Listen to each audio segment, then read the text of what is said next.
Mid news. You might not need this. Hey, welcome to Mid News. All right. Happy Friday. Hope you guys are enjoying yourselves. Thank you for coming to the news. Now, I'm going to let you guys know this and preference this. This is me talking about the news, and whatever happens here, you might not need this, or you might, depending on the information that's out there. And I hope you do all the research possible to look more deeper into these videos. I'm trying to make it as short as possible, but if this gets pretty long, let me know. Let's get into it. And we're starting this one video. I'm kind of going to session this out. We have a few videos here. One talking about Israel and Palestine situation, what's happening in Gaza, Israel getting weapons from the U.S. over time, over the next few years. And through that, we'll leave a Philip DeFranco clip right here. In international news, we need to talk about Israel. Starting with the news that the U.S. has just given the go-ahead for $20 billion worth of new weapons to begin making their way to Israel, with a big ticket item there being 50 new F-15 fighter jets alongside upgrades for the 25 F-15s Israel already has. And that is part of a deal that is worth $18.8 billion. And then along with that, they'll also be getting 30 high-tech air-to-air missiles, 50,000 120mm mortar shells, 32,000 120mm tank shells, and some new tactical vehicles. With the DoD press release announcing the approval of the sale, saying the United States is committed to the security of Israel and it is vital to U.S. national interests to assist Israel to develop and maintain a strong and ready self-defense capability. This proposed sale is consistent with those objectives. But also, with that said, it is important to know that the weapons are not expected to actually get to Israel anytime soon. The tactical vehicles and mortar cartridges are expected to be delivered starting in 2026. The tank ammunition won't start arriving until 2027. And those fighter jets, they won't get there until 2029.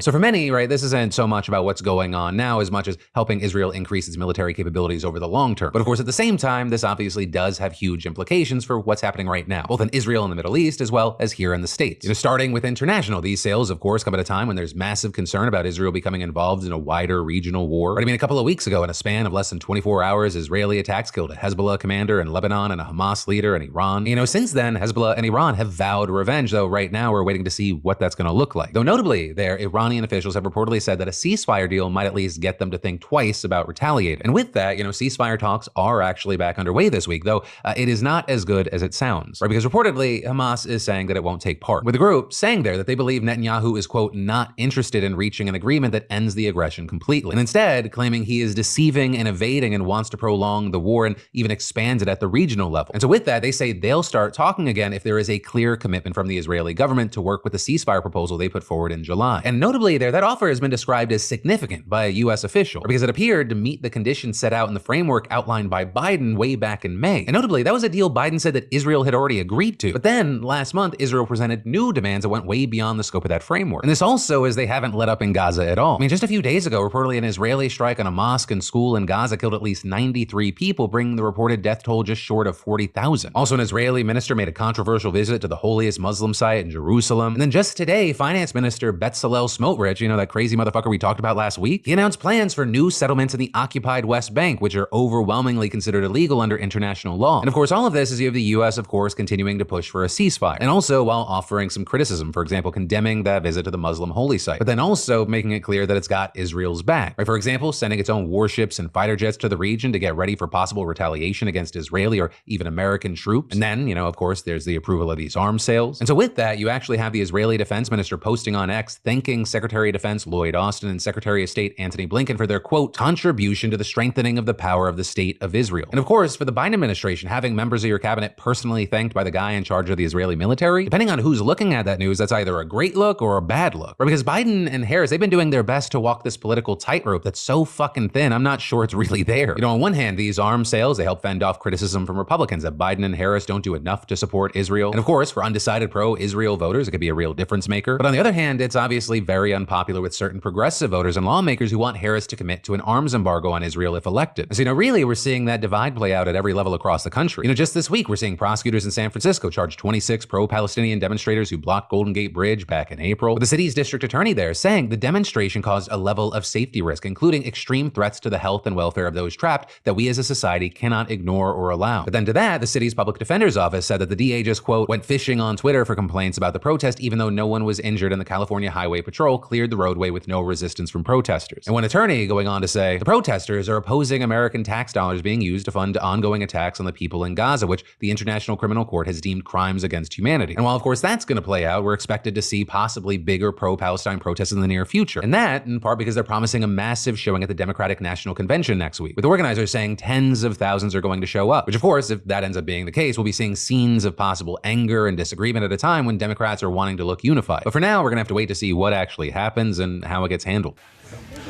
It took Ali 2 months to dig his family out of the wreckage of their home. He was the only one who survived the strike. I could see my father under the rubble, but I couldn't extract him at first because he was under 2 columns of cement and the ceiling would have collapsed. He decomposed in front of my eyes. My mother's body was inside the house, but when I tried to go to see her, I felt smothered and had to leave. He's looked after now by his grandfather in a shelter for orphans and widows, carrying on with the task of living. His mother, father, brother, and 2 sisters are among the 40,000 reported killed in the Gaza war. The number is overwhelming. Each loss is a raw and individual grief, experienced again and again in places that are supposed to be safe. Israel says it hits civilian infrastructure because Hamas is operating there.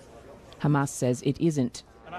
The international community condemns civilian deaths, and the killing goes on. For 4 days, Mohammed Abu Kumsan was a father. This day will haunt him forever. The day he left his newborn twins, Asil and Asa, at home with their mother, while he went to collect their birth certificates, and returned to find them killed in a strike on their building in Deir Bala. Today he prepared to bury them. A new parent, comforted like a child. I didn't even have time to celebrate them, he said. Gaza's health ministry says 115 infants, including Asil and Asa, have been born and killed during this war. We asked the Israeli army why the twins' family home was bombed and are waiting for a response. Fighting has continued across the Gaza Strip, with both Israel and Hamas under fresh pressure to agree a ceasefire deal to calm spiralling regional threats.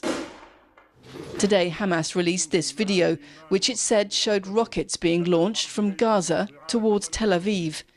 Israel's army said one had crossed into Israeli territory and fallen into the sea. In the southern city of Khan Yunis, displaced residents, not long returned, fled artillery and airstrikes again. Who will breastfeed this baby? One resident cried over the ruins of a building.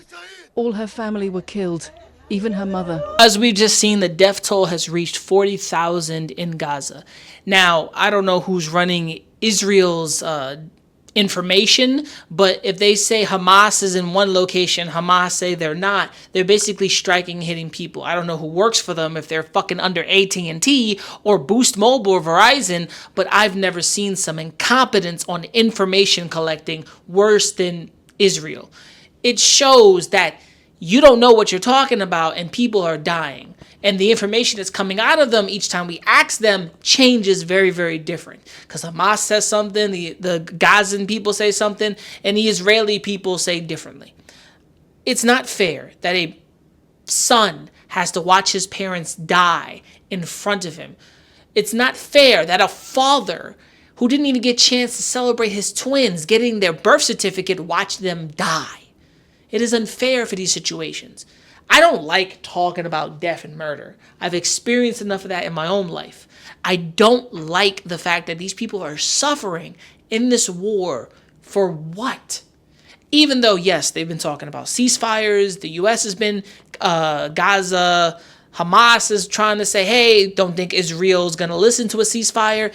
Israel's like, yeah, we will try.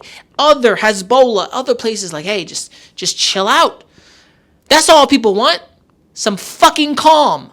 Now, I don't mean to curse and I don't mean to do this to you guys. I feel like this is wrong 100%. A child doesn't have to see their family die. A father doesn't have to see his whole family taken from him in a blink of his eye. No one should have to. No one should have to. The suffering that's happening in Gaza is wrong. And Israel needs to calm the fuck down now before it gets worse. Even though if they have military, they have nuclear weapons and they could handle this in a blink of an eye if this was an actual genocide. Take it like that.